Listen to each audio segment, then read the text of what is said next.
একদল এটাকে নিয়ে এত বেশি বাড়াবাড়ি করছে যে এটাকে একদম লাইলাতুল কদরের উপরে নিয়ে চলে যাচ্ছে। আরেক দল দেখা যাচ্ছে এটাকে এমনভাবে পরিত্যাগ করছে না, এতে কিছুই করা যাবে না, কোনো ফজিলতি নাই। এখন আসলে মধ্যম পন্থা কি? মাঝখানে আমরা কি করব? তাও জানার দরকার আছে কি নাই? অনেক হাদিসের অনেক আলোচনা, প্রায় 40-50 পৃষ্ঠার বই, সব আলোচনা তো মাহফিলে করা সম্ভব না। আমি সারমর্মটুকু বলি। সারমর্ম কি? হাদিসের শবে বরাত নামে কোনো শব্দ নাই, এক নম্বর কথা। কি নাই ভাই? শবে বরাত নামে কোনো শব্দ নেই। আছে লাইলাতুন নিসফুম মিনাশ শাবান, শাবান মাসের মধ্য রজনী। শাবান মাসের মধ্য রজনী। শাবান মাস কি? উত্তর, নবী সাল্লাল্লাহু আলাইহি ওয়াসাল্লাম রমজান মাসের পর যে মাসে রোজা রাখতে বেশি গুরুত্ব দিয়েছেন তার নাম শাবান। আমার সাথে বলেন, শাবান মাস কি? নবী সাল্লাল্লাহু আলাইহি ওয়াসাল্লাম রমজানের পরে যে মাসে রোজা রাখতে খুব বেশি গুরুত্ব দিয়েছেন তার নাম শাবান। আয়েশা রাদিয়াল্লাহু আনহা তিনি বলতেন যে শাবান মাস আসলে নবী সাল্লাল্লাহু আলাইহি ওয়াসাল্লাম এত বেশি বেশি রোজা রাখতেন যে মনে হতো তিনি রোজা ছাড়বেনই না, সারা মাস রেখে ফেলবেন। বেশি থেকে বেশি রোজা রাখতেন শাবান মাসে। প্রশ্ন হচ্ছে কেন? উত্তর, এমনিতে এই মাসটা বরকতময় এবং এই মাসে আল্লাহ পাক তার রহমতে বিপুল সংখ্যক মানুষকে জাহান্নাম থেকে মুক্তি দান করেন। সুবহানাল্লাহ। নবী সাল্লাল্লাহু আলাইহি ওয়াসাল্লাম এই মাসকে তাজিম করতেন। এই মাসের সম্মানার্থে, এই মাসে আল্লাহর রহমত বরকতের স্বার্থে নবী করিম সাল্লাল্লাহু আলাইহি ওয়াসাল্লাম এই মাসে বেশি বেশি রোজা রেখেছেন। সুন্নত কি শিখলাম? শাবান মাসে বেশি বেশি রোজা রাখা সুন্নত। একটা কি পেলাম ভাই? শাবান মাসে বেশি বেশি রোজা রাখা সুন্নত। আপনি যদি মুকিম হন, শরীর সুস্থ থাকে, মুসাফির না, আপনার সুস্থতা আছে, সব ঠিক আছে, আপনি চেষ্টা করবেন এই মাসে বেশি বেশি রোজা রাখার। পারা যাবে ইনশাআল্লাহ। এটা নবীর সুন্নত হবে। আরেকটা হাদিস মাথায় নিয়ে না, আজকে সারা ওয়াজ বলে গেলে এই ওয়াজটা বলেন না। কি হাদিস? নবীজি বলছেন, তোমাদের সামনে, হে আমার সাহাবীরা, তোমাদের সামনে এমন একটা যুগ আসছে, ওই যুগে আমার সুন্নতকে ধরে রাখাটা হাতের মধ্যে আগুন ধরে রাখার মতো। আমি অনেক দিন এই লেকচারে এই হাদিসটা বলেছি। তোমাদের সামনে এমন একটা কঠিন যুগ আসছে, জামানা সবরিন, সবরের যুগ, কঠিন যুগ। ওই যুগে ঈমান ধরে রাখা, নামাজ সুন্নতের উপর থাকা হাতে আগুন ধরে রাখার মতো। ওই যুগে যদি তোমরা আমার একটা সুন্নতকে জীবিত করতে পারো, সমাজে একটা সুন্নত মরে গেছে ওটাকে আবার জীবিত করতে পারো, তাহলে 50 জন শহীদ সাহাবীর নেকি পাবো। হাদিসটা বুঝলেন? শুধু নেকি না, আপনি 50 জন শহীদ সাহাবীর নেকি পাবেন যখন চলমান সমাজে একটা সুন্নত মিটে গেছে, নাই, মানুষ আমল করছে না, কিন্তু আপনি সেটাকে জীবিত করলেন। পারা যাবে ইনশাল্লাহ। একটা দেখাচ্ছি, যেমন সাহাবীদের যুগে মানুষ মসজিদে ঢুকলে কি করতো জানেন? আগে 2 রাকাত নামাজ পড়তো। কি করতো? মসজিদে ঢুকেই, ওযু অবস্থায় মসজিদে ঢুকেই তারা বসতেন না। আগে 2 রাকাত নামাজ পড়তেন, দুখুলুল মসজিদ বা তাহিয়াতুল মসজিদ, তারপরে বসতেন। আর নবীজি বলেছেন কিয়ামতের আগে আগে এই দুখুলুল মসজিদ, তাহিয়াতুল মসজিদ, এই নামাজটা উঠে যাবে। উড়ে আছে না আস্তে আস্তে। মসজিদে ঢুকলে মানুষ ধাপ করে বসে পড়ে, তাই না? মানুষ ভুলেই গেছে এটা সুন্নত। এখন আপনি যদি এই সুন্নতটাকে আবার জীবিত করতে পারেন, ইনশাল্লাহ 50 জন শহীদ সাহাবীর নেকি পাবেন। সমাজে এখন দাড়ি শেভ করা ফ্যাশন হয়ে গেছে, বুঝছেন? অনেকে শেভ না করলে চাকরি দেয় না। শেভ না করলে কি হয় না? চাকরি পাওয়া যায় না। স্কুলে তো না, কলেজে গিয়ে পড়তে গেলে ক্লাস করতে দেয় না। দাঁড়িয়ে আছে, যাও শেভ করে আসো, তাই বলে। এখন সমাজ চলছে উল্টা। এখন যদি আপনি নবীর সুন্নতকে আবার জীবিত করতে পারেন, 50 জন শহীদ সাহাবীর নেকি পাবেন। রাতে ঘুমানোর সময় একটা সুন্নত আছে, 33 বার সুবহানাল্লাহ, 33 বার আলহামদুলিল্লাহ, 34 বার কি আল্লাহু আকবার। বহু মানুষই পড়ে না। আপনি যদি পড়তে পারেন, ইনশাআল্লাহ আল্লাহ পাক আপনাকে রেখে দিন। সমাজে বহু মানুষ চুল একদম এখন মেসি, রোনাল্ডো কাট, তাই না? মেসি কাট আর রোনাল্ডো কাট। আর আমি সিলেট অঞ্চলে দেখে আসছি এখন লন্ডন কাট, 2 পাশ ছিলে মাঝখানে চুল, লন্ডন থেকে শিখে আসছি। এখন চুলেরও কিন্তু সুন্নত আছে কি নাই? দাড়ির যেমন সুন্নত আছে, চুলের সুন্নত নাই। একদম সামন পিছন সমান করতে পারে, অথবা যদি চুল নাই থাকে তাহলে চুল মাথা মুন্ডন করে রাখতে পারেন। অনেক সাহাবীর মাথা মণ্ডিত ছিল, আবার অথবা কানের লতিম পর্যন্ত বা কাঁধ বাবড়ি রাখতে পারেন। এটা চুলের সুন্নত হলো কিনা? এখন সমাজের সব মানুষ এই সুন্নতটাকে ভুলে গেছে। আপনি সুন্নত মনে করে রেখেছেন, ইনশাল্লাহ আপনি নেকি পাবেন ইনশাল্লাহ। এরকম অগণিত সুন্নত আছে, অগণিত, যেগুলো আমাদের সমাজ থেকে আস্তে আস্তে উঠে যাচ্ছে। আমি খুব দুঃখের সাথে বলছি, অনেক মসজিদে ফরজ নামাজ পড়ার পরে আমরা কি করি? একটা মোনাজাত করি, আল্লাহুম্মা আমিন বিরহমাতিকা ইয়া আরহামার রাহিমিন, ব্যাস উঠে চলে গেলাম, তাই না? উঠে চলে যায় না? তারপর স্যান্ডেল নিয়ে বাইরে চলে গেল। অথচ সালাম ফিরানোর পরে একবার বলতে হয় আল্লাহু আকবার, কি বলতে হয়? 3 বার বলতে হয় আস্তাগফিরুল্লাহ আস্তাগফিরুল্লাহ আস্তাগফিরুল্লাহ, বলতে হয় আল্লাহুম্মা আনতাস সালাম ওয়া মিনকাস সালাম তাবারাকতা ইয়া যাল জালালি ওয়াল ইকরাম। একবার পড়তে হয় আয়াতুল কুরসি, 33 বার সুবহানাল্লাহ, 33 বার আলহামদুলিল্লাহ, 33 বার আল্লাহু আকবার, তারপর কালিমা শাহাদা। এরপর সূরা ফালাক একবার, সূরা নাস একবার, ইখলাস একবার। আরো তো অনেক দোয়া আছে, আল্লাহুম্মা লা মানিআ লিমা আ'তাইত ওয়া লা মু'তিয়া লিমা মানা'ত ওয়া লা ইয়ানফা'ু যাল জাদ্দি মিনকাল জাদ। পড়তে হয় আল্লাহুম্মা ইন্নী আউযু বিকা মিনাল হাম্মি ওয়াল হাযান ওয়াল আজজি ওয়াল কাসালি ওয়াল বুখলি ওয়াল জুবন ওয়া দালা'id দাইন ওয়া গালাবাতির রিজাল। পড়তে হয় আল্লাহুম্মা আ'ইন্নী আলা যিকরিকা ওয়া শুকরিকা ওয়া হুসনি ইবাদাতিক। আরো অনেক দোয়া আছে। দেখেন তো, মোনাজাত করেন, আমি তো না করছি না, আমি তর্ক করতে আসি না এখানে, এটা নিয়ে আমি ঝগড়া করতে আসি, কিন্তু এই সুন্নতটা যে উঠে গেল, মোনাজাতটা করে যে মসজিদ থেকে বের হয়ে চলে গেলেন, এই সুন্নতটার উপর আমল কে করবে? সুন্নত উঠে গেল না? আপনি যদি বসে এখন সুন্নতটা প্রতিষ্ঠা করেন, 50 জন শহীদ সাহাবীর নেকি পাবেন। এগুলো তো গেল আমলিয়াত। সমাজ চলছে সুদের উপরে, আর আপনি যদি হালাল অর্থনীতি প্রবর্তন করতে পারেন তাহলে কত নেকি পাবেন? সমাজ চলছে জেনায়, আপনি এখন পর্দা প্রতিষ্ঠা করলে তাহলে কত নেকি পাবেন? সমাজে চলছে দুর্নীতি, আপনি এখন আমানতদারিতে ইনসাফ প্রতিষ্ঠা করলে কত নেকি পাবেন? সমাজে চলছে শয়তানি, সব শয়তানি, কি চলছে? শয়তানি। এখন আপনি আল্লাহ রাব্বুল আলামিনের ওহী প্রতিষ্ঠা করলে কত নেকি পাবেন? নিঃসন্দেহে অনেক বেশি নেকি পাবে। আল্লাহ পাক আমাদেরকে সেই লক্ষ্যে কাজ করার তৌফিক দান। প্রিয় ভাইরা, যে কথা বলতে এখানে আসলাম, এক বাড়াবাড়ি এই মাসে নবীজি বেশি বেশি রোজা রাখেন। তাহলে আমরা কি করবো এই মাসে ভাই? 1 নম্বর কাজ, বেশি বেশি রোজা রাখার চেষ্টা করবো ইনশাআল্লাহ, আল্লাহ তৌফিক দান করুন। এবার আরেকটা পয়েন্ট বলি, সামনে রমাদান মাস। রমজান মাস আসলে আমরা মাশাআল্লাহ পরিপূর্ণ মুসলিম হওয়ার চেষ্টা করি, কিন্তু সারা বছর এটা ধরে রাখতে পারি না। রমজান মাসে যে নামাজ পড়ে না সেও মসজিদে যায়, দেখা যায় যে জুমার নামাজও পড়ে না, ও তারাবির নামাজ করতে যায় কি না? ওই দিন গিয়ে বলে এসি দেন, ইমাম সাহেব এসি অন করেন, তাই না? সারা বছর তো আসে নাই। ওই দিন গিয়ে ইমাম সাহেব এসি বন্ধ কেন? এই মসজিদ সাহেব ফ্যান দেন। তোর ওখানে গিয়ে মানে কি বলবো, হ্যাঁ মাতব্বরি ভরে আপনি। যাক, তারপরেও যে মসজিদে আসছে আমরা দোয়া করে আল্লাহ হেদায়েত দান করুন। আমরা তো কাউকে পিছনে ফিরাই দিব না, দিব? এখন রমজান মাস আসলে আমরা মাশাআল্লাহ রোজা রাখি, মানুষকে ইফতার করাই, দান সাদকা করি, আমরা যাকাত দেই, তারাবি পড়ি, কোরআন তেলাওয়াত করি, আমরা মাশাআল্লাহ অনেক আমল করি। এই আমলগুলো কি একবারে ধাপাস করে ধরে ফেলা সম্ভব না? একটা আস্তে আস্তে ট্রেনিং প্রসেস লাগে। একটা ফ্যান চালু করলে ফ্যানটা কি শুরুতেই ধাপাস করে ঘুরতে শুরু করবে, নাকি আস্তে স্লোলি সে মোমেন্টাম ধরবে? কোনটা? আস্তে আস্তে সে গতি পাবে না, ধীরে ধীরে গতি পাবে। ঠিক শাবান মাসে এত বেশি রোজা রাখা, ইবাদত করার অর্থ কি? যাতে রমজান মাসে আপনি পরিপূর্ণ ইবাদত করতে পারেন। বুঝতে পারছেন কথা? রমজানে গিয়ে তো শুরুতেই সব ইবাদত ধরে ফেলা সম্ভব হবে না। মনে করেন আগামীকাল পহেলা রমজান, আজকে থেকে আপনি সব ইবাদত একসাথে করতে পারবেন? তখন কি আপনি বেগ পেতে হবে। কিন্তু একটা মাস আগে থেকে যদি ট্রেনিং নেন, ইনশাআল্লাহ রমজান মাসে ইজি হয়ে যাবে। এটা একটা কারণ নবী সাল্লাল্লাহু আলাইহি ওয়াসাল্লাম শাবান মাসে বেশি বেশি রোজা রাখতেন, আমল করতেন। আল্লাহ পাক আমাদের সবাইকে শাবান মাসে বেশি বেশি আমল করার তৌফিক দান, যাতে রমজান মাসে গিয়ে আমরা সুবিধা পাই, রমজান মাসের হকটা আদায় করতে পারি। এবার এই মাসে নবী সাল্লাল্লাহু আলাইহি ওয়াসাল্লাম কি বলেছেন একটা হাদিস থেকে আগে বুঝি। এই হাদিসটা সহ অনেক হাদিসে এই একই রকম কথা এসেছে, এবং এই হাদিসটা বিশুদ্ধ। এটাকে অস্বীকার করলে হাদিস অস্বীকারী হয়ে যাবে। বাড়াবাড়ি গ্রুপ, ছাড়াছাড়ি গ্রুপ, উভয়ের জন্যই নসিহত।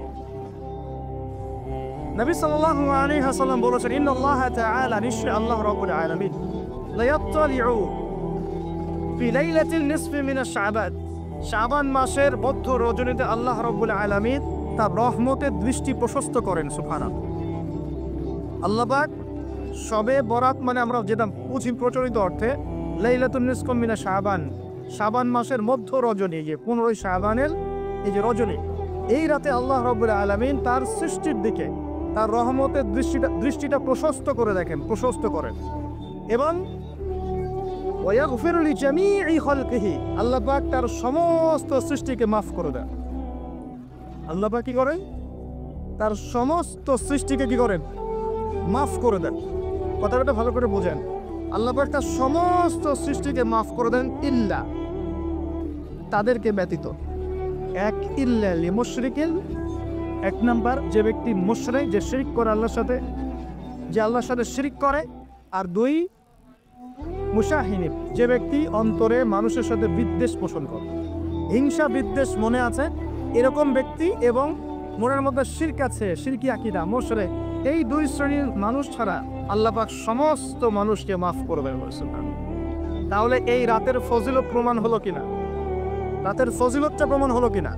আচ্ছা, এখন এর ব্যাকআপ আরো অনেকগুলো হাদিস আছে। ওই সবগুলো হাদিসকে একত্রিত করলে এমনই কনক্লুশন আসে। এছাড়াও আরো কিছু দুর্বল হাদিস আছে, এগুলো দুর্বল, সনদগতভাবে অন্যান্যভাবে দুর্বল। ওখানে আরো কিছু পয়েন্ট পাওয়া যায় যে আর কাকে কাকে আল্লাহ পাক মাফ করেন না। সবাইকে তো মাফ করেন, আর কাকে কাকে করেন না। এই হাদিসে দুটো পেয়েছি, এটা একদম অকাট্য। এটা হলো মুশরিক, আল্লাহ পাক মাফ করেন না। দুই, যে অন্তরে হিংসা বিদ্বেষ পোষণ করে, হিংসা বিদ্বেষ আছে, এদেরকে আল্লাহ মাফ করেন না। আরো কিছু দুর্বল বর্ণনা থেকে পাওয়া যায়, এটা দুর্বল বর্ণনা, কিন্তু জেনে রাখতে তো সমস্যা নাই। সমস্যা আছে? আর পাপ তো পাপি, দুর্বল হাদিসে আসুক আর কঠিন হাদিসে আসুক, পাপ তো পাপি, নাকি পাপ ছাড়তে কোনো সমস্যা আছে? তো তৃতীয় এক শ্রেণীর নাম পাওয়া যায়, যারা হচ্ছে আত্মহননকারী, নিজেরা নিজেদেরকে আত্মহত্যা করেছে, এদেরকে আল্লাহ মাফ করুন। আত্মহনন মোচন কিরা? আত্মহত্যা যারা করে, আত্মহনন, এটা একটা শ্রেণী পাওয়া যায়। 4 নম্বর একটা পাওয়া যায় আত্মীয়তার সম্পর্ক ছিন্নকার, আত্মীয়তার সম্পর্ক ছিন্নকার। 5 নম্বর একটা পাওয়া যায়, সেটা হলো মাদক দ্রব্য সেবনকার। মাদক দ্রব্য সেবনকারী, যুবকরা খুব ভালো করে শোনেন, মাদক দ্রব্য সেবনকারী আল্লাহ সবাই দিয়ে মাফ করেন, মাফ করছেন না। আরেকটা পাওয়া যায়, সেটা হলো যারা জেনার পাপে লিপ্ত আছে। কিসের পাপে ভাই? জেনা পাপ। এরকম আর কিছু ব্যাকআপ পাওয়া যায়, কিন্তু এগুলোর বর্ণনা দুর্বল। বর্ণনা কি? দুর্বল, কিন্তু পাপ তো পারবি নাকি? এই পাপগুলো তো পার, এই পাপগুলো করলে কি আল্লাহ খুশি হন? অকাট্য সহি থেকে পাওয়া যায় এই দুইটা, মুশরিক এবং মুশাহিদ। যারা শিরক করে, অন্তরে বিদ্বেষ পোষণ করে, আল্লাহ পাক এদেরকে মাফ করে। এখন আগে জানি শিরক থেকে কিভাবে বাঁচবো, শিরক কি এবং কেন, তারপরে জানবো হিংসা বিদ্বেষ, তারপরে আমরা যাব এই রাত্রে আমরা কি করতে পারি। মনে রাখবেন, আমল করতে হবে 3টা বিষয় খেয়াল রেখে। কয়টা বিষয় ভাই? আমল করতে হবে 3টা বিষয় খেয়াল রেখে। এক, আমল করতে হবে একমাত্র আল্লাহ পাকের সন্তুষ্টির জন্য। 1 নম্বর কি বলেন? এক আল্লাহর সন্তুষ্টির জন্য, কারো সন্তুষ্টির জন্য না, কারো জন্য না। শুধু কার জন্য? দলিল হচ্ছে ইন্নাস সালাতি ওয়া নুসুকি ওয়া মাহইয়ায়া ওয়া মামাতি লিল্লাহি রাব্বিল আলামিন ফাসাল্লি লিরাব্বিকা ওয়ানহার। 2, আমল হতে হবে একমাত্র নবী সাল্লাল্লাহু আলাইহি ওয়াসাল্লামের সুন্নাত মোতাবেক। কার সুন্নাত মোতাবেক? নবী এবং সাহাবীদের সুন্নতের সাথে মেলে না, সেই আমল করা যাবে না। নবী এবং সাহাবীদের সুন্নতের সাথে মেলে না, সেই আমল করা যাবে না। 3 নম্বর, আমলটা যত সুন্দরই মনে হোক, আমলটা যত সুন্দরই মনে হোক আর যত মানুষই করুক, যত মজাদার মনে হোক না কেন, নবী করেন নাই, সাহাবীরা থেকে প্রমাণ নাই, আমল করব না। করলে বেদাত হয়ে যাবে। কি হবে? বেদাত হয়ে যাবে। আর 3 নম্বর হচ্ছে, আমলগুলোর করার আগে অবশ্যই আপনার রিজিকটাকে হালাল করতে হবে। কি করবে ভাই? ব্যাস এই 3টা শর্ত পূরণ করে আমল করলে ইনশাআল্লাহ তাআলা আমরা জান্নাতে যাব। ইনশাআল্লাহ আমরা আশাবাদী, আল্লাহ পাক আমাদেরকে জান্নাত দিবেন ইনশাআল্লাহ। আল্লাহ পাক এক রাতে রহম করে সমস্ত মাখলুক সৃষ্টিকে মাফ করে দিয়েছেন, শুধু শিরক এবং হিংসার বিদ্বেষ পোষণকারীকে মাফ করছেন না। বুঝতে হবে এই 2টো কত কঠিন। এবার আসেন, প্রথমে একটু শিরক নিয়ে কথা বলি, তারপরে মুশাহিন নিয়ে কথা বলি। ধৈর্য ধরবেন তো নাকি? দেরি হচ্ছে? সবর পড়েন। এখন প্রথমে জানি শিরক কি এবং কেন। শিরক হচ্ছে এমন একটা পাপ যেই পাপ আমল নামায় থাকলে পরে বিনা তওবায় যদি সেই ব্যক্তি মারা যায় আল্লাহ পাক তাকে মাফ করবেন না। ভালো করে শোনেন, শিরক এমন একটা পাপ যে পাপ যদি আমল নামায় থেকে যায় বিনা তওবায় সে মারা যায়, শিরকের পাপ নিয়ে আল্লাহর সামনে দাঁড়ায়, আল্লাহ তাকে মাফ করবে। দলিল সূরা নিসা, আল্লাহ পাক বলছেন ইন্নাল্লাহা লা ইয়াগফিরু আন ইউশরাকা বিহি ওয়া ইয়াগফিরু মা দুনা যালিকা লিমান ইয়াশা। আল্লাহ পাক তার সাথে শিরকের গুনাহ মাফ করবেন না, এছাড়া যে কোনো গুনাহ যাকে ইচ্ছা মাফ করবেন। বুঝাচ্ছি, মনে করেন একজন ব্যক্তি জিনা করেছে, কথা নাউজুবিল্লাহ, একজন ব্যক্তি জিনা করেছে বা মিথ্যা কথা বলেছে বা ধরেন মদ খেয়েছে ইত্যাদি। এখন সে তওবা করলে তো মাফ পেতই, তওবা করলে মাফ হতো না? তওবা করলে মাফ তো পেতই। মনে করেন তওবা না করেই মারা গেছে, আল্লাহ পাক চাইলে কিয়ামতের মাঠে এই পাপও বিনা তওবাতেই মাফ করতে পারে। কথা বুঝতে পারছেন না মনে হয়? মনে করেন একজন ব্যক্তি মদ খেয়েছে, জিনা করেছে ইত্যাদি, সে তওবা করার ফুরসত পায় নাই, বিনা তওবায় মারা গেছে।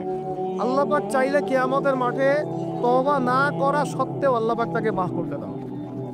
কিন্তু একজন ব্যক্তি শিরকের পাপ করেছে, তওবা না করে মারা গেছে, আল্লাহ পাক কিয়ামতের মাঠে শিরকের পাপ মাফ করবে।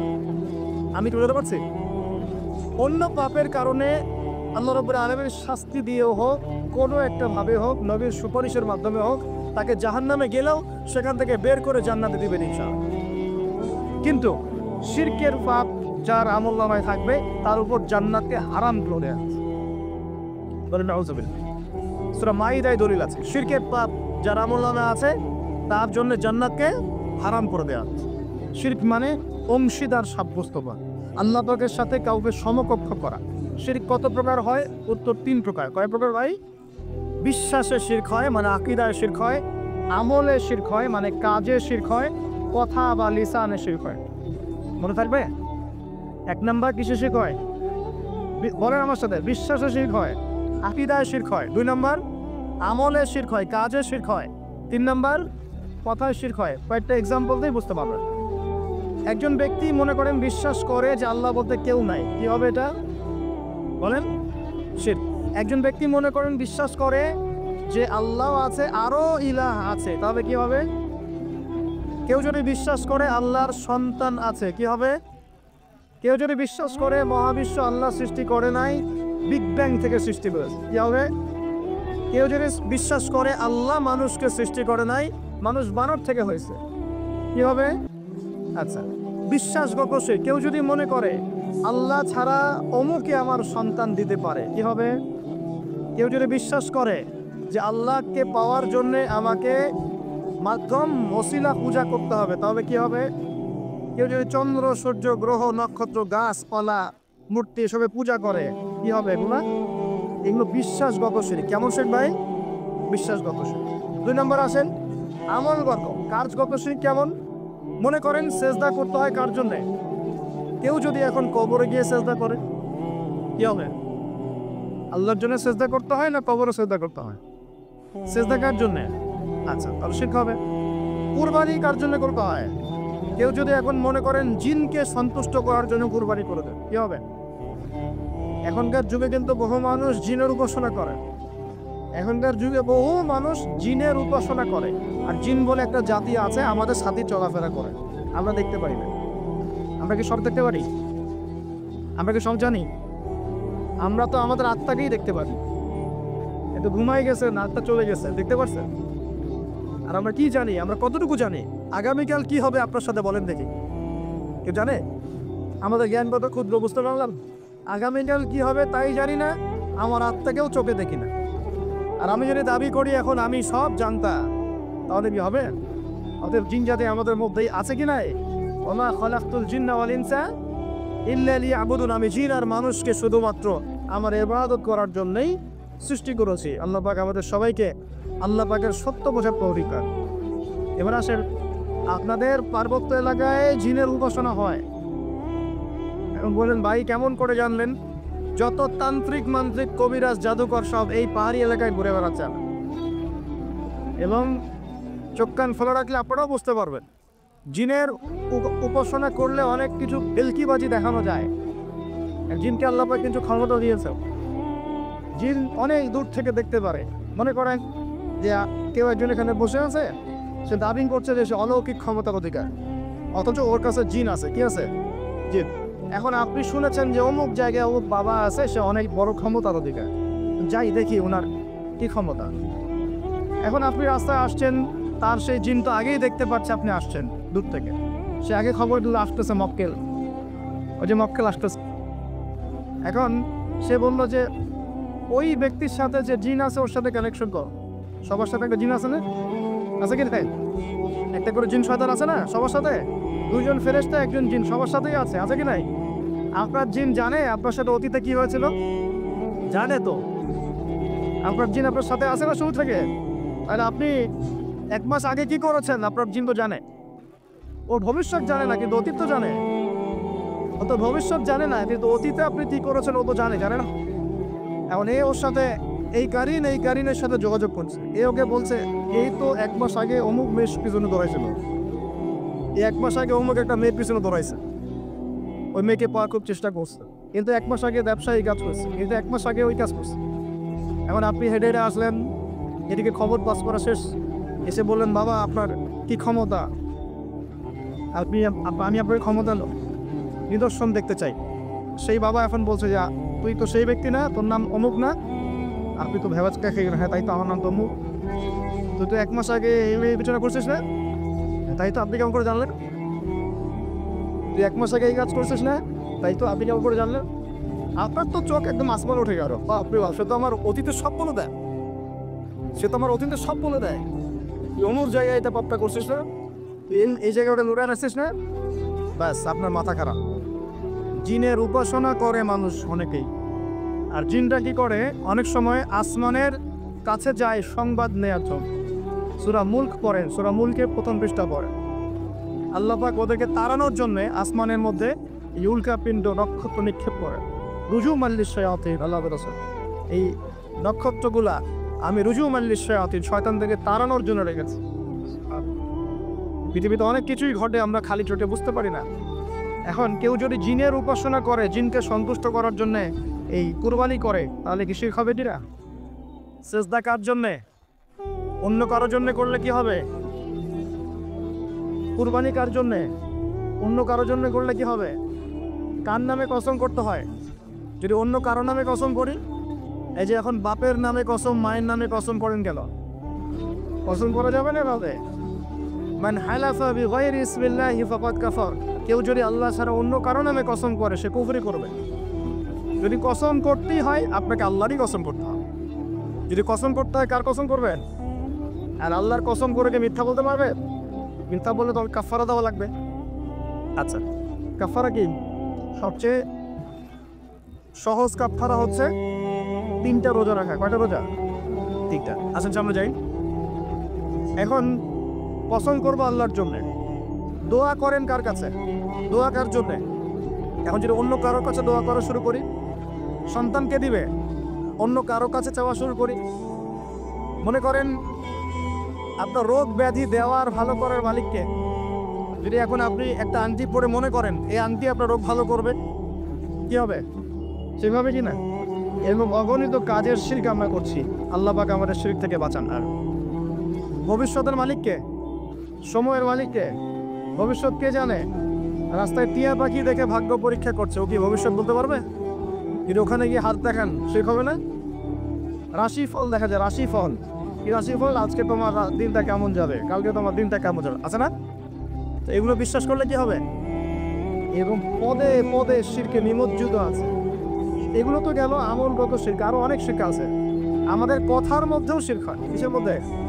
কথার মধ্যে। যেমন আমরা বলি ডাক্তার ভালো ছিল, না হলে রোগীকে বাঁচানো যেত না, বলি কি না?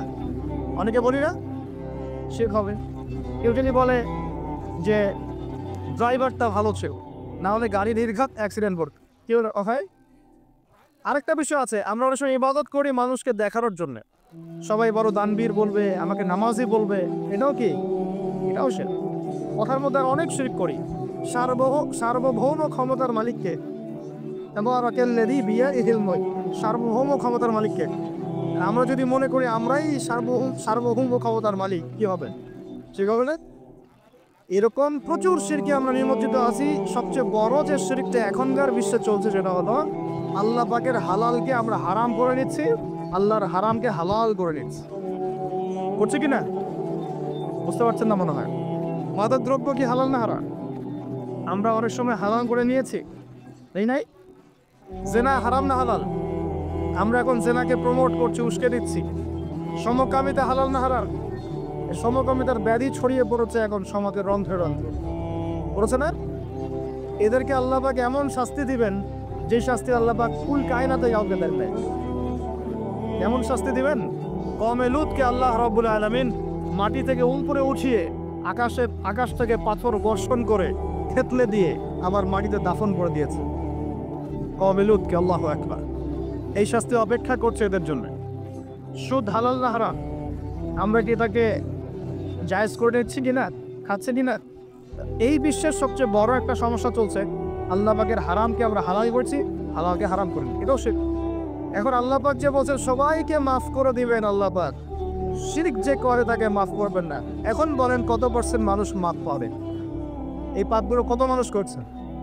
সবাই করছে না? মোটামুটি সবাই মোটামুটি শিরক করছে। আল্লাহ পাক আমরা সবাইকে শিরকের পাপ থেকে বাঁচিয়ে রাখুন। এর পাশে একটা শিরক আছে রিয়া বা গোপন শিরক, লোক দেখানো আমল, এটাও গোপন শিরক। আর এক শ্রেণী, আচ্ছা এখানে একটা কথা বলে রাখি, এই শিরকগুলো থেকে বেঁচে থাকলে কি হয়? শিরক থেকে বেঁচে থাকলে আপনার আমল নামায় যদি আসমান জমিন সমান গোনাও থাকে, আল্লাহ পাক সমস্ত গোনা মাফ করে দিবেন ইনশাআল্লাহ। মনে করেন একজন ব্যক্তির আমল নামায় জেনা, সুদ, ঘুষ, হাবি জাবি দুনিয়ার পাপ দিয়ে ভর্তি, কিন্তু কোনো একটা কারণে বা কোনো একভাবে তার আমল নামায় শিরকের কোনো গোনা নাই, শিরক করে নাই, ইনশাআল্লাহ তাআলা কোনো না কোনো ওসিলায় হলেও আল্লাহ পাক তাকে কিয়ামতের মাঠে মাফ করে দিবেন। একটা হাদিস বললেই যথেষ্ট হবে, তারপরে সামনে যাব। রাসূল সাল্লাল্লাহু আলাইহি ওয়াসাল্লামকে আল্লাহ পাক মেরাজের রাতে ওয়াদা করেছেন। কোন রাতে ভাই? মেরাজের রাতে ওয়াদা করেছেন, হে মুহাম্মদ সাল্লাল্লাহু আলাইহি ওয়াসাল্লাম, তোমার উম্মতের মধ্যে যে কোনো ব্যক্তি যত বড়ই পাপ করুক না কেন, আসমান জমিনের সমানও যদি পাপ করে আমার সামনে দাঁড়ায় কিন্তু তার আমল নামায় শিরকের পাপ নাই, আমি আল্লাহ তার সামনে আসমান জমিন সমান ক্ষমা নিয়ে হাজির হবে, মানে সে মাফ পেয়ে যাবে। অতএব শিরক মুক্ত আমল করতে বললে ইনশাআল্লাহ এই নিসফ মিনা শাবান, লাইলাতুন নিসফ মিনা শাবান, এই শবে বরাত যেটা আপনারা বলছেন, এই রাতে আল্লাহ পাকে ক্ষমা আমরা পেয়ে যাবো ইনশাআল্লাহ। শিরক মুক্ত আমল করতে পারলেই ক্ষমা হবে ইনশাআল্লাহ। আল্লাহ পাক আমাদের সবাইকে শিরক থেকে বেঁচে থাকার তৌফিক দান। এই শিরক সম্পর্কে বিস্তারিত জানার জন্য শিরক কি ও কেন, কিতাব ও তাওহীদ, তারপরে কোরআন সুন্নাহর আলোকে ইসলামী আকীদা, এই বইগুলো পড়াশোনা করেন, ইনশাআল্লাহ জানতে পারবেন। আর এক শ্রেণীর মানুষকে আল্লাহ পাক মাফ করবেন না। এরা কারা? মুশাহিদ। মুশাহিদ মানে কি? যারা একে অপরের সাথে হিংসা বিদ্বেষ পোষণ করে। এখন বলেন দেখি, হিংসা বিদ্বেষ পোষণ করেন এমন মানুষ আছে এখন? বলেন দেখি। রাজনৈতিক অঙ্গনে একজন আরেকজনের সাথে হিংসা করছে কিনা? সামাজিক নেতৃত্ব নিয়ে একজন আরেকজনের সাথে হিংসা করছে কিনা? পরিবারের মধ্যেও একজন আরেকজনের সাথে হিংসা করছে কিনা? ভাই একজন আরেকজনের সাথে হিংসা করছে কিনা? আলেম একজন আরেকজনের সাথে হিংসা করছে কিনা? বুঝছে না? বক্তা একজন আরেকজনের সাথে হিংসা করে কিনা? ধর্ম থেকে শুরু করে বিশ্ব রাজনীতি পর্যন্ত হিংসার দাবানলে এখন পুরো বিশ্বের মানুষ জ্বলে পুরো শেষ হয়ে যাচ্ছে, বুঝছে না? মহিলা হিংসা করে কিনা? সতীনে হিংসা করে কিনা? সতীন বোঝেন কি? বিয়েই তো করেন নাই, সতীন বুঝবেন কি? সতীন কি জিনিস? দুই বউ এক বউ কি হয়? সতীনে হিংসা করে কিনা? আয়েশা রাদিয়াল্লাহু আনহার বাসায় মানে ঘরে নবী সাল্লাল্লাহু আলাইহি ওয়াসাল্লাম বসে আছেন, ঢুকেছেন, আর অন্য একজন স্ত্রীর ঘর থেকে একটা খাবার আসতে পারে না, অনবসর মহব্বত করে হাদিয়া দিয়েছেন। আয়েশা রাদিয়াল্লাহু আনহা যখন দেখলেন তার ঘরের মধ্যে খাবার পাঠিয়েছে অন্য একজন স্ত্রী, পুরো থালাটাকে মাথার উপর নিয়ে থাবাস করে ভেঙে ফেলে দেবেন। রাসূলুল্লাহ সাল্লাল্লাহু আলাইহি ওয়াসাল্লাম মুচকি হাসছেন, আর উপস্থিত হয়তো আরো দু একজন ছিলেন, তাদেরকে বলছেন তোমাদের মা রাগ করেছে। তিনি নিজেই হাতে সেগুলো তুললেন, সব ভাঙাচোরা পিস করে নিজে তুলে রেখে দিয়ে ভালো থালা বাটিগুলো হাদিয়া পাঠালেন ওই স্ত্রী ঘরে, যে ঘর থেকে খাবার এসেছে। এইভাবে ডিল করতে হয়। আর রাসূল সাল্লাল্লাহু আলাইহি ওয়াসাল্লাম তখন রাগ হন নাই, কেন এই কাজ করলাম, কেন এই কাজ করলাম। আরেকদিন আয়েশা রাদিয়াল্লাহু আনহা একটা কথা বলে ফেলেছে। নবী সাল্লাল্লাহু আলাইহি ওয়াসাল্লাম তার কোন এক স্ত্রীর কাছ থেকে এসেছেন। আয়েশা রাদিয়াল্লাহু আনহা বলছেন, আপনি তার সাথে আপনি তার কথা কিভাবে স্মরণ করেন? সে তো একটু খাতো, এরকম একটা কথা বলেছে, সে তো একটু খাতো, একটু বেটে। আয়েশা রাদিয়াল্লাহু আনহাকে আমাদের নবীজি বলছেন, শোনো, তুমি এমন একটা কথা বলেছো, আমাদের সবার জন্য হেদায়েত আছে। তুমি এমন একটা কথা বলেছো, এই কথাটা যদি সমুদ্রের সাথে মিশিয়ে দেওয়া হয়, পুরো সমুদ্রের পানি দূষিত হয়ে যাবে। বলি নাউজুবিল্লাহ। এই এতটুকু কথা, যে সে তো একটু খাটো, ইয়া রাসূলুল্লাহ, এই যে এতটুকু কথা খালি, এই যে অত কালো, কত অমুক, কত তমুক, কত গরিব, কত কৃষক, কত ছোট লোক, কত এই যে রিক্সাওয়ালা, অত এই আমরা কথা বলি না, আমাদের এই কথা আছে না সমাজে। এগুলো বলার সাথে সাথেই এটা এমন পাপ হয়ে যায়, সাগরের মধ্যে এই পাপ মিশিয়ে দিলে সাগরের পানি নষ্ট হয়ে যাবে। নাউজুবিল্লাহ। এরকম হিংসা বিদ্বেষ মনে থাকলে তাজকিয়া পাওয়া যায় না। তাজকিয়া মানে আত্মশুদ্ধি। তো এখানে এটা স্বভাব সুলভ মানুষের মধ্যে এসে যায়, আসে কি না? আসে না? এই সবে লাইলাতুল নিসফু মিনাশ শাবানের হাদিসগুলোর মধ্যে একটা হাদিসে আসছে, সনদের কথা আমি বলছি না, আমি প্রসঙ্গটা বলছি, যে আয়েশা রাদিয়াল্লাহু আনহা বলছেন, আমি ঘুম থেকে উঠে দেখি রাসূল সাল্লাল্লাহু আলাইহি ওয়াসাল্লাম নামাজ পড়ছেন। কি পড়ছেন? নামাজ। তারপরে নামাজ পড়ছেন, নামাজে এত লম্বা সেজদা করছেন যে আমার কাছে মনে হলো নবী মনে হয় ইন্তেকাল করেছেন। নাউজুবিল্লাহ। তারপরে আমি তাকে তার বুড়ো আঙ্গুল ধরে নাড়া দিলাম। নবী সাল্লাল্লাহু আলাইহি ওয়াসাল্লাম তাড়াতাড়ি নামাজ শেষ করলেন। শেষ করে বললেন, আজকে রাত এমন একটা রাত, এই রাতে আল্লাহ রাব্বুল আলামিন তার অসংখ্য বান্দাকে মাফ করবেন। এরপর তিনি আবার ঘুমিয়ে গেলেন। আয়েশা রাদিয়াল্লাহু আনহা এবার উঠে বলছেন, আমি দেখলাম যে নবী সাল্লাল্লাহু আলাইহি ওয়াসাল্লাম আমার ঘরে নাই। তখন তিনি বলছেন, আমার মনের মধ্যে তখন ওই ফিলিংস আসলো যেটা মেয়েদের মধ্যে সাবান সুলভ চলে আসে। আমি মনে করলাম যে রাসূলুল্লাহ সাল্লাল্লাহু আলাইহি ওয়াসাল্লাম কি অন্য কোনো স্ত্রীর ঘরে চলে গেলেন আমাকে ছেড়ে। তখন আমি চাদর মুড়ি দিয়ে তাকে পিছু নেওয়া শুরু করলাম। পিছে গিয়ে দেখলাম রাসূল সাল্লাল্লাহু আলাইহি ওয়াসাল্লাম ওই জান্নাতুল বাকি বলি না আমরা, বাকিয়ে বারকাত, মদিনায় মসজিদ নববীর পাশে কবরস্থান আছে না, ওই কবরস্থানে নবী সাল্লাল্লাহু আলাইহি ওয়াসাল্লাম দাঁড়িয়ে মাইয়েতের জন্য দোয়া করছেন। আয়েশা রাদিয়াল্লাহু আনহা গিয়ে দাঁড়ালেন। নবীজি বললেন, তুমি কি মনে করছো আমি তোমার সাথে প্রতারণা করছি? আমি তোমার হক নষ্ট করবো? বলেন, আজকের রাতে আল্লাহ রাব্বুল আলামিন অগণিত মানুষকে মাফ করে দেন। বলে সুবহানাল্লাহ। এই হাদিসগুলো এসেছে শবে বরাত প্রসঙ্গে। এখানেও দেখেন আয়েশা রাদিয়াল্লাহু আনহা কিন্তু একটু জেলাসি ফিল করেছেন যে আমার ঘর থেকে আবার অন্য স্ত্রী ঘরে চলে গেল কিনা। এগুলো স্বভাব সুলভ, এগুলো আসতে পারে, এগুলো মানুষের মধ্যে কি আসতে পারে, কিন্তু বিদ্বেষ পোষণ করে একে অপরের ক্ষতি করে দেওয়া, এই কাজগুলো যারা করবে আল্লাহ পাক এই রাতে ওদেরকে মাফ করবেন। এখন আমাদের জন্য আগে নসিহত দুইটা। এই রাত্রের ফজিলত পেতে হলে নসিহত আগে দুইটা। এক, আমাদের আকীদা আমলে কোনো শিরক থাকা যাবে না। বলি আমিন। আল্লাহ কবুল করুন। আমাদের আকীদা এবং আমলে কোনো প্রকার শিরক রাখা যাবে না। দুই, আমরা মনের মধ্যে কোনো ভাইয়ের প্রতি হিংসা বিদ্বেষ রাখবো না। রাখবো ইনশাল্লাহ? তা রাখবো না। আমরা কোনো ভাইয়ের প্রতি হিংসা বিদ্বেষ পোষণ করবো না ইনশাল্লাহ। একটা হাদিস বললেই আপনি বুঝে ফেলবেন, তারপর আমি সামনে যাচ্ছি। এরপরে আমি আস্তে আস্তে ফিনিশিং দিয়ে বলছেন। আল্লাহর রাসূল বলেছেন সাল্লাল্লাহু আলাইহি ওয়াসাল্লাম, তিনি বলেছেন যে তোমরা ততক্ষণ পর্যন্ত জান্নাতে যেতে পারবে না, ভালো করে শোনেন, তোমরা ততক্ষণ পর্যন্ত জান্নাতে যেতে পারবে না যতক্ষণ তোমরা প্রকৃত মুমিন না হচ্ছ। আর তোমরা ততক্ষণ পর্যন্ত প্রকৃত মুমিন হতে পারবে না যতক্ষণ পর্যন্ত না পরস্পরকে ভালো না বাসছো। এই ভালোবাসা আবার বয়ফ্রেন্ড গার্লফ্রেন্ড ভালোবাসা না, দিনই ক্ষেত্রে ভালোবাসা। আর আমি কি তোমাদেরকে জানিয়ে দিব কি করলে তোমরা পরস্পরকে ভালোবাসতে পারবে? সাহাবীরা বলছেন, অবশ্যই বলুন ইয়া রাসূলুল্লাহ। নবীজি বলছেন, তোমরা একে অপরকে সালাম দেওয়ার অভ্যাস করো, ইনশাআল্লাহ তোমরা একে অপরকে ভালোবাসতে পারো। ইসলামের সৌন্দর্য দুটা, কয়টা ভাই? বেশি মানুষকে সালাম দেয়া এবং মানুষকে খাবার খাওয়ানো। কি খাওয়ানো?